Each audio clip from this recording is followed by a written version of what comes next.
What's up, guys? You know who it is. It's Cannonier MMA here.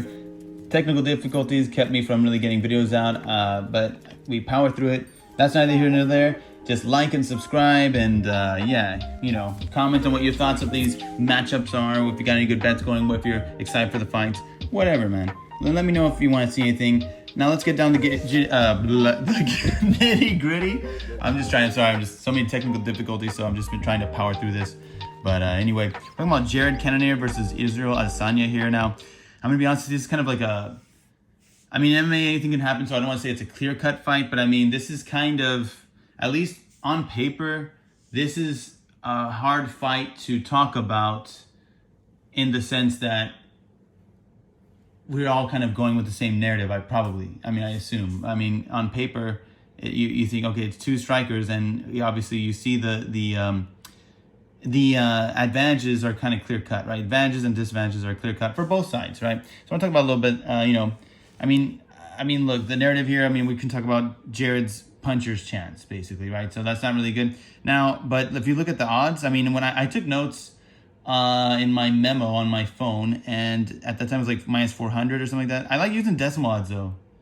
I don't know. I hate that because it's like, I don't know. Not everyone's a better that's doing $100 units and stuff. So it's kind of like hard to just kind of calculate everything, and not everything is going to be worth a full unit. Sometimes it's just worth a sprinkle, right? Maybe you want to go 1/4 of a unit, but regardless, it's like 1.25, meaning the implied odds should be about like 80%. Sorry, I'm not even looking at my phone right now. I had to take little notes from them, but anyway. So that kind of makes sense. Look, if these guys fight, in a simulation 10 times. I would assume probably 8 out of those 10 times. Maybe that's accurate. Maybe Cannonier would lose to that. Yeah. But Izzy, obviously he's gonna be a taller Ranger fighter. He's younger, and as far as kickboxing goes, he's gonna be the more skilled, a little more creative fighter in there, right? So, but that being said, he can make it boring too. As we've seen, sometimes people kind of worry that he's kind of fallen off, but I don't think that's not the case. It's not that he's declining or anything. He's young. If anything, he could be improving. Every time he's training, he's getting better. He's like a middleweight, so it's not like he's, you know what I mean? Well, you know what? He's not that young. Even if he was like in the lower weight classes, like even if he were like a bantamweight or something, it's not like he's late 30s or something like that, right? He's early 30s. So, but that being said, look, Cannonier is like late 30s now. He's like 37, 38, I think. But it's not like it's terrible for middleweight, and it's good that he went down there, and he's got power that really holds up with middleweight. It's good. Look at him, he's jacked.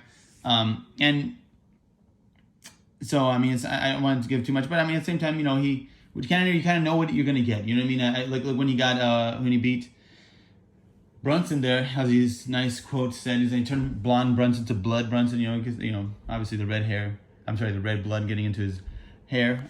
Just cut a really nice promo. But yeah, in that fight, he always pulls it through as an underdog. Not always, but he often does, and it's kind of nice. He's got that power. If you're sloppy, but look, he can catch you. But I don't think. Look, we're not gonna see Izzy go in there and try to just rush for a takedown and have his chin out and get chinned. Izzy's got a pretty good chin. He'll get damaged, but he wears it well, and like I said, he's gonna be a little more defensively sound. He's gonna mind his P's and Q's. He's he in a striking match, which is gonna be a striking bout mostly. He's gonna mind his P's and Q's. It's not gonna be like Brunson where he wants to get you to the ground, and so he kind of mixed in the striking there, and he has power, but he's trying to mix in the striking to get you to the ground. It's not like that. He's happy to stay on the feet. One thing I do want to go back to talking about him making it boring now, because he's so highly skilled, and he's kind of like. He's been dominating in his division.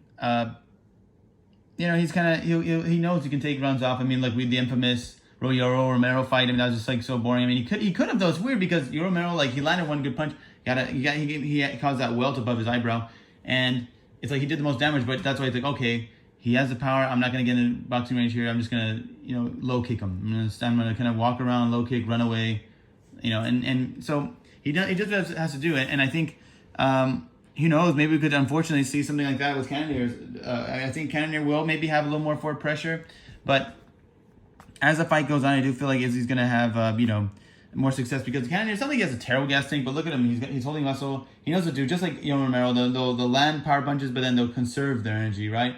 and explode back. That low HP kind of, that little health bar, if he gets hit, he kind of recovers. He'll kind of let the, the little clip damage, whatever you want to call it, just kind of go slowly replenish stuff. But I mean, like, that's dangerous because Izzy's going to look, I think, good in all rounds. First round he's going to be dangerous. I think he's going to really try to measure. Cannonier's going to see what you're going to bring to the table. And Cannonier's, I don't think he's going to throw anything at Izzy that Izzy hasn't seen, really. He's going to be primarily boxing. Maybe he's going to have some nice low kicks and have some power. But, I mean, Izzy's going to lean back, land those nice straight punches, use his range.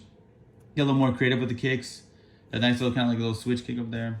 Oh, more like a question mark kick, really. But yeah, I feel like, just kind of like, I don't want to use MMA math here, but just like when you had Cannonier fight Bobby Knuckles, right? Robert Whittaker, it's just, when you have kickboxing, and like I said, Cannonier probably the more powerful puncher, but,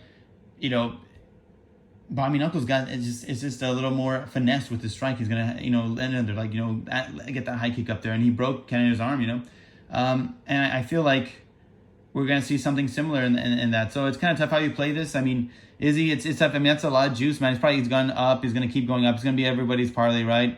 But I just feel like, I don't know. I feel like if you have him in a parlay, money line is fine, and then maybe you just sort of wait. Luckily, it's the main event, so if your parlay is going well, and then at the end, if you get really nervous, maybe a tiny sprinkle, just like a hedge. Not a big hedge. I mean, the thing is, if you use a hedge calculator, you're going to have, it's going to tell you exactly how to hedge to make profit regardless of what happens, right?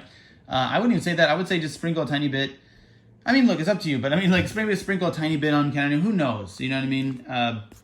If it goes to decision, which I wouldn't be, like, that's another problem I want to talk about. If it goes to decision, I wouldn't be surprised about that. We could just see, Izzy kind of pick him apart, maybe, Cannonier will have some moments, where he puts Izzy in danger, but he'll run away, he'll reset, and just kind of, pick him apart from range. So I think, like, over 1.5 could be good with this, actually. I mean, I'm not sure. I mean, it's just, I don't know if Cannonier, it seems like he's not like he doesn't get, like, he doesn't really get chinned, he doesn't get, like, really rocked too much.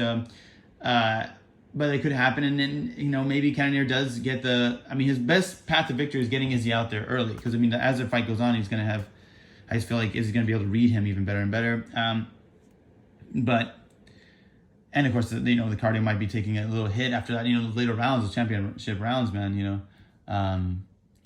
So I do feel like maybe 1.5, you want to do a little parlay with that. I think Izzy, I don't hate you doing the money line. I am picking Izzy here. But if you want, like I said, if the parlay's going well up to that point, maybe a small sprinkle on even just Cannonier money line, because by that time he's probably going to be a pretty big underdog. I wouldn't even say if you wanted to go crazy with the money, Cannonier inside the distance, but I would say, that'd be nice if you want to do a little sprinkle like that. I just feel like that's his most likely path to victory if he did get a victory, right? But let me know what you guys think. I know it's not really a hot take. It's just some fights are like this, man. They're just kind of, we'll see. It's anything can happen, but. Like I said, like, subscribe, hit the comments. Tell me if you've got any hot takes. Tell me what you think is going to happen and what bets maybe you have. So, peace out, guys. Take it easy.